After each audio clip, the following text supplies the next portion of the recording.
I'm sexy and I know it.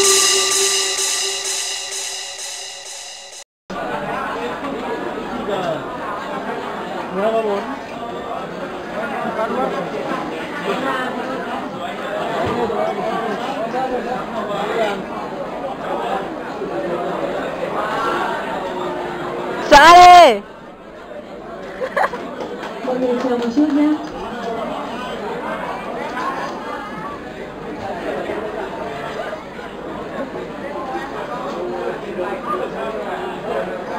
Cô Ngọc ơi xóa lên. Chắc điện xóa lên, chị Vi xóa lên.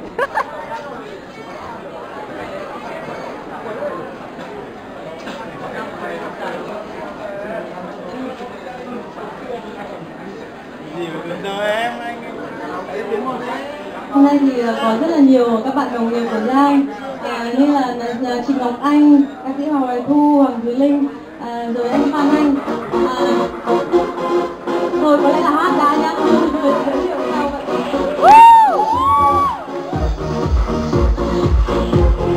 Bốc lên.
anh.